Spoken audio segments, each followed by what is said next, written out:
Greetings, and more greetings to you, good people. My name is DJ Holly, and welcome to Point 5 Creative Studios. Chitubu che content, chitubu chisingapwi, chitubu chinonwa nemunhu wese, chitubu chakavhenekwa chikawongororwa nana mazvikokota kunzi aiwa chitubu chine content iri clean, content iri healthy, yakafanirwa kunge ichikonsumwa nemunhu akaita kunge iwewe. Ndosaka uri panapa muzvara nhasi. So if it's your first time here, dzvanya subscribe button and the notification bell so that you don't miss out on any exciting content uploaded.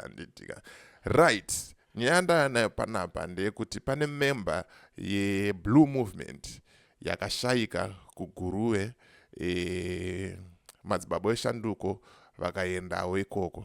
But Sabhuku vakange vakurambidza kuti ko iwewe wakapfeka idzi nguo dzeblue idzi panapa sei tiri panhamo wakuita zvemusangano.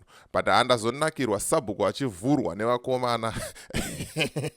Hakuna vanhu vanoita skillful baba, hakuna vanhu vanotaura zvavo.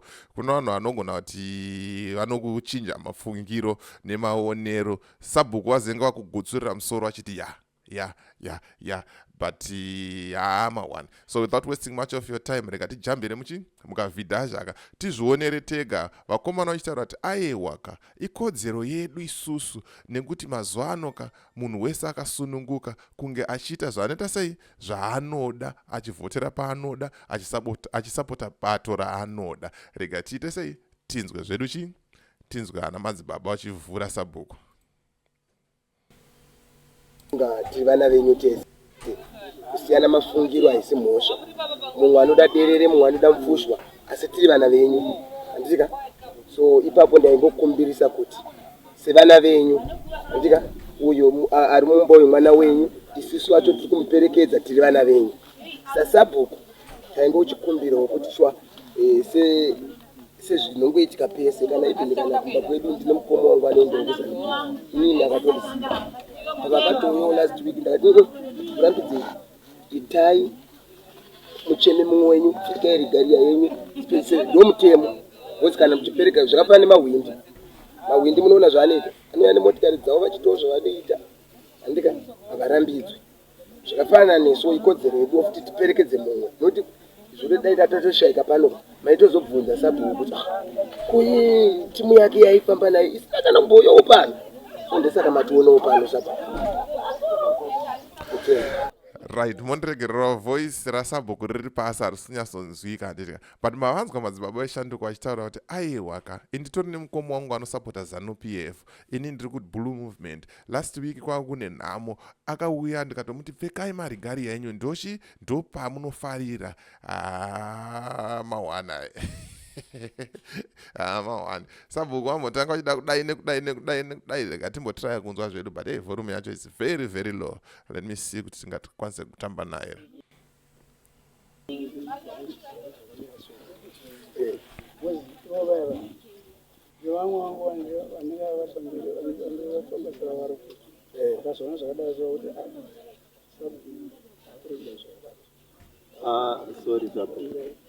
Sorry Sabhuku ndikubate.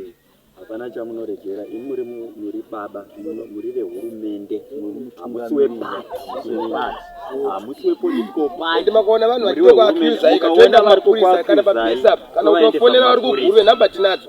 Utofonera officer in charge wasvike pano. Muno muZimbabwe inonzi a multi-party democratic nation. Kureva kuti munhu anogona kuita political party yaanoda asina munhu anomubvunza kuti waitirei. Inini ndina baba vangu, but inini ndoita political party yangu yandoda. Baba vangu vane yavo, havandibvunze because it's my right as long as ndasvika 18 years. Imi hamuna right, inini chero muri Sabhuku yekuti munondibvunza kuti wapfekerei blue mudunhu rimwe. Because izvi zvasiyana nevhu ramunoti wagara apa pandisina kukupa. But party mumwoyo munhu anosarudza zvaanoda, but ivhu ndo ramunotonga ipagarwe kana ndisina kukupa, kwete political party.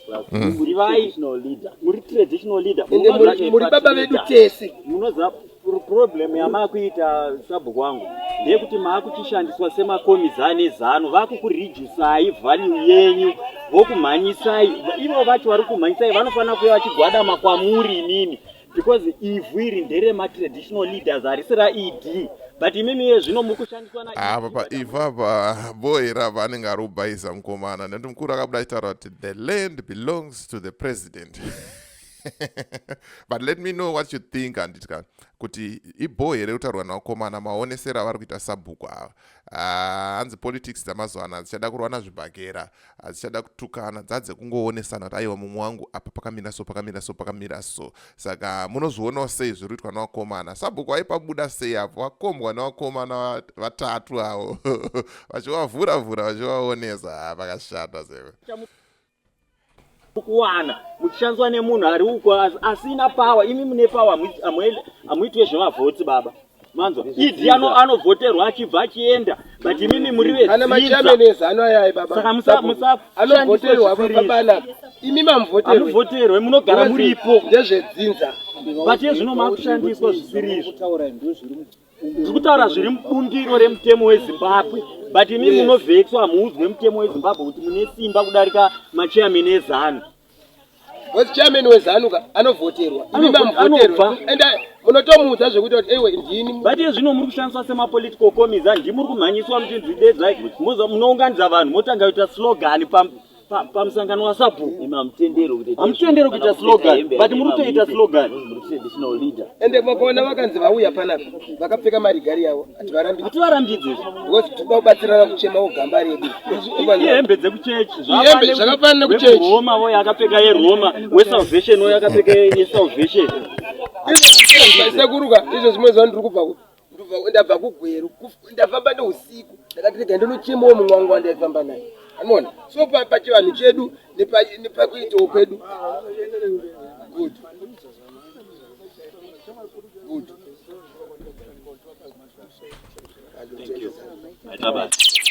Ndazongofarira zvangu chinhu wani Sabhuku wazongobvuma vaoneswa nevakomana but bho here nekusabhuku vari kuti vamwe vangu machairman emusangano weZANU-PF akazokuonai makadai so manje muri panhamo hazviite chimiro chakaita sei chakanaka. So let me know what you think in comment section kuti bho here kuti Sabhuku aita sei vanakirwa handitika vaoneswa nevakomana ende Sabhuku vangu vasingaite nharo uye vakomana vangu vasingaitewo zvenoise zvekuda kurowana kana zvekutukana kana zvekudedzera vangu vachionesa Sabhuku mafacts. Saka I think ndo politics dzinodiwa kana if we are into politics kana tichidiscussa tichionesana zvakanaka zvisina kutukana zvisina kushaudhana zvisina kumarana mukati handitika at the end of the day chikuru ndechekuti tivake nyika inovakwa nevene vayo zvinhu zvoenda sei zvoenda kumberi handitika. So ndo clip ranga ndangokuya kuti ndikuratidzei muskillful mutactic waitika kuguruve naMadzibaba Veshanduko netimu ravo vakwanisa kuconvinza Sabhuku mune zvakanaka. Sabhuku vakavapa permission yekuti aiwapfeka zvako rigari yachi mwanangu aiwa bozve kuti. So as for me DJ Holly and the rest of the crew behind the scenes tiri kuti it's bye for now. Ngatisanganechi muvidhio rinotera.